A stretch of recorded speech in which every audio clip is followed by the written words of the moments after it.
I, 24, female, got married very recently to my husband, 28, male. About a year before we got married, we purchased our first home. We did extensive renovations on the house and put a lot of thought, time, care, and money into it. It is our dream home sanctuary, a forever home we don't plan to let go of. My cousin, 33, female, recently got engaged and is going to get married this year. She and I are very different in personality, so we have never been close. Our families, however, could not be closer. Her dad and mine are brothers. Some background. She and her husband, 33, male, both currently live with their respective parents. She was pursuing a nursing degree but left the program. She is not working right now. Her husband works. I don't know how much he makes, but it's an average income job. I mention this because they want to throw a big, extravagant wedding. I have my personal opinion about this, but I also understand that my opinion doesn't matter. It's their wedding, their life. I have never voiced anything other than a congratulations on the engagement. The issue is when there is an expectation that family should help them achieve this. I eloped with my husband, and while we didn't have a public wedding, we did throw an intimate reception on our new property. We live in a very quiet, scenic rural area on a small acreage. It is private and thoughtfully landscaped. We have a natural pond and our property is surrounded by the woods. We chose not to disturb the land around us too much, so some of the property line is in the woods. All this to say, it's not a lot of space as it seems when I say acreage. And also to say, without a doubt, it made for a very nice outdoor venue. I understand the appeal, but the key difference is, we had small wedding reception. My cousin wants a big, 80 guests. 1. Still, I decided to hear my cousin out. I didn't know at the time how big she wanted her reception to be. I was placed under the impression that it would be like ours. I invited my cousin over and she and I talked about how I set up my reception. I gave her kind of an outline she could use, including all the catering, decor, florists, etc.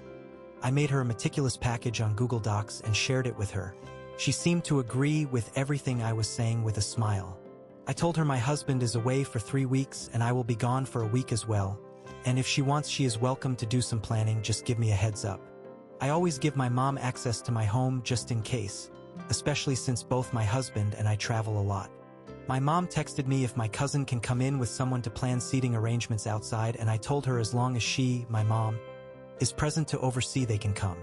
That's when I learned through my mom that she's planning an 80-plus guest wedding and extending the reception into our house, which I explicitly said in person and in my Google Docs is off limits.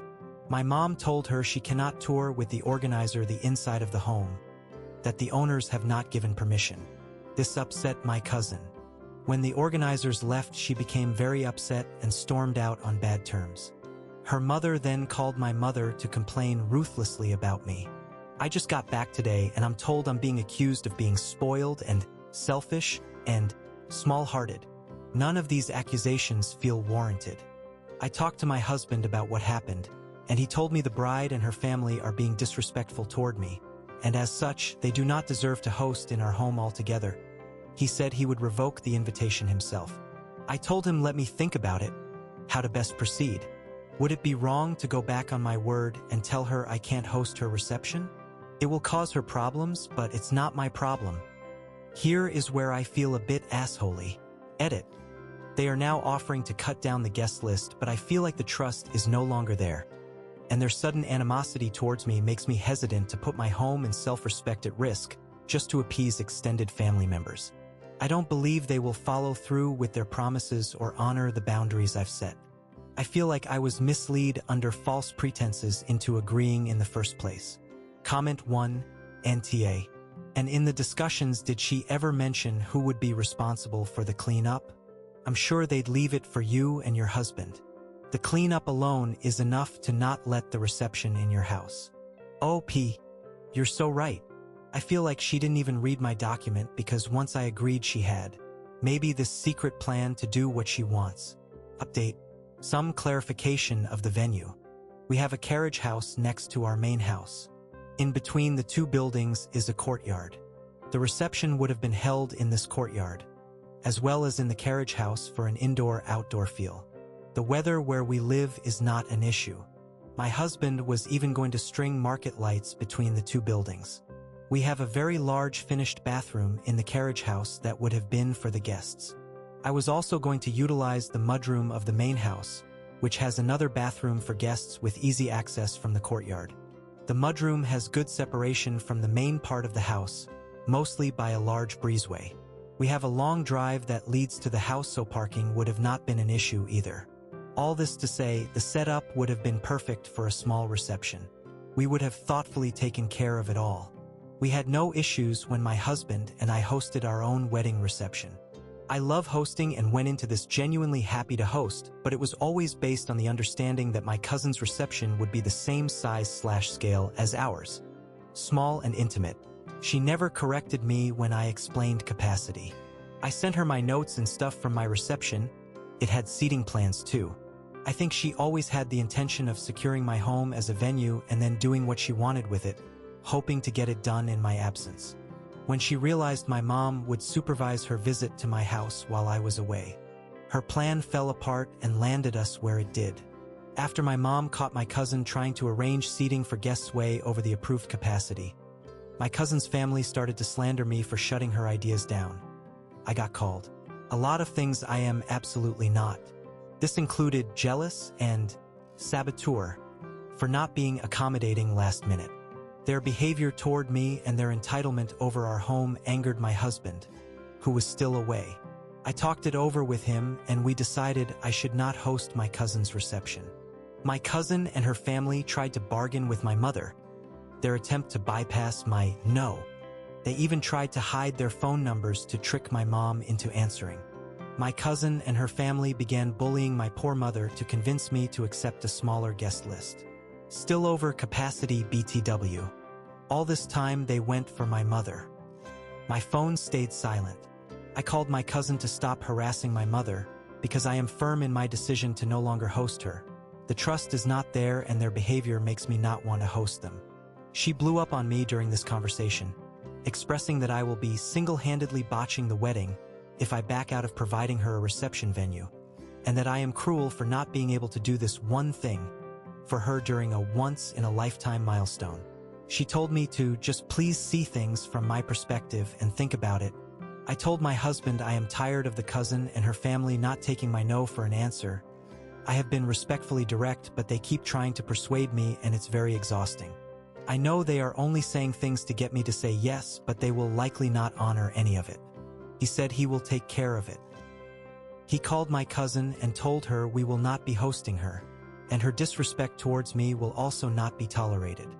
He told her I was always clear on capacity and the tantrum she and her family are throwing is because they hope to trick me into allowing a bigger reception than I approved.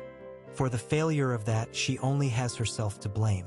She started crying and asked my husband if she could throw a smaller reception at the approved capacity. My husband said we are way past negotiation. He will not allow it, not even if I ask him to. I know he said this to give me an out, and I appreciate it a lot. He told my cousin not to contact me or my mother about this request again because he will be the one they have to answer to from now on. They haven't called or texted, but my cousin tried to DM me on IG and my husband sent her a voice note from my account in the chat. So I think she will stop now. Comment 1. I'm not always fond of guys being placed in positions where we have to play the mean scary man role, but I won't deny it's definitely effective when you've got a bunch of cowardly bitches who talk mad shit until someone stands up out of their chair at an average height of a male individual and speaks a little above indoor volume. He had a figurative big stick and he used it to perfection. OP, I absolutely agree.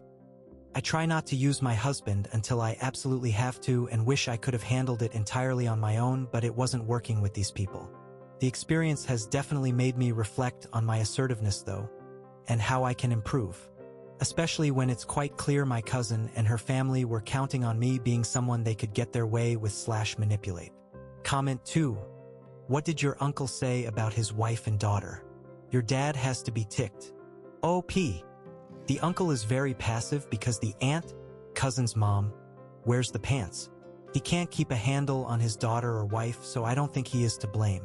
If anything, he probably tried to talk to them. My dad passed away 2 years ago, sad face, so it's just me and my mom. Comment 3, yeah. And OP hasn't mentioned anything about if they were giving them money to cover the cost of hosting them or whether they were expected to cover that too. OP. Sorry for not including that. The groom/bride's family were paying for everything except for a few things my husband kindly offered to pay for. One of these was hiring valet to handle parking, but that was something he wanted to do to protect us/our property, but I know he would have generously offered cover to help the event run smoothly. This was supposed to be a 40 ppl max event. She tried to bring in over double that. Final update. This will be my final update regarding this issue. I will keep it short. My cousin ended up having her wedding reception at a different relative's property. I did not attend, and neither did my husband. This is because during the time between us saying no, and her still looking for an alternative venue, she made an extremely racist remark about my husband. Along with that, in a group chat screenshot that was sent to me, she called him, exact quotes, controlling a tall motherfucking tyrant and misogynist fucker. All of this because my husband was zero tolerance about her entitled behavior and would not let her go around him. I decided to boycott the wedding. I did not want to celebrate with her. I've also gone no contact with her family. During all this, only my uncle, her father, apologized for my cousin's bridezilla behavior. My cousin and her mother have continued to remain firm on the fact that I am an ungenerous and cold-hearted person who doesn't help family. I have a small heart, basically. I have urged my mom to do the same, go no contact. But I will leave it up to her own discretion. About 110 people showed up to my cousin's reception party. From what I hear, people were peeing in the bushes and stuff. Lots of littering. Some property damage. And someone injured themselves, warranting an ER trip, lighting firecrackers. I think some parking violations also happened for which there are fines. I think that's all. Oh, and someone asked if they can use my posts on another sub. That's completely okay. Feel free, I'm not interested in collecting points and don't really use Reddit. I made an account to share this. My only request is, if you could please refer back to my original posts, I will leave them up to preserve accuracy. Mostly because I've made some comments on my posts that may help people with questions. I highly recommend you don't ever host anyone's reception/wedding. It's honestly not worth it as they're a whole different beast. I love to host small dinner parties, soirees, and events, but this was kind of eye-opening and I realized how out of my depth/naive I was to have ever said yes. Relevant comments. OP responds to a long comment regarding hosting a wedding, setting boundaries and rules, and how well the hosts need to know both bride and groom before approving their requests. OP, you're so correct. I really appreciate your thorough comment and wish I could pin it. Is that a thing here? A lot of the problem stemmed from the fact that this bride and groom had been spoiled by their parents who were funding their extravagant wedding goals. That cascaded into their families developing a mindset of how we should all support/accommodate them so they can have their big fat dream wedding. And anyone who isn't a yes man is not for the family, is selfish, heartless, doesn't want to see the couple happy, etc. The relative who gave up their estate for the event regrets it. They were previously telling me I am overreacting. I had even brought forward a lot of the potential risks Redditors made me aware of. Cousin promised the relative it would be 70 to 80 people max and over 100 came. When I originally agreed, she had told me it would be 30 to 40 max. i.e. just close friends and family for a few hours for dinner/toast/photo ops at my place, and then they'd leave to a casino and to party. Thank you so much for the warm wishes. And while my husband doesn't care about the racist comment, I sure do, and I feel so embarrassed it came from technically my family, but it's like you said. Now I know. In a way, perhaps it's good. No more future problems. There's no going back from that.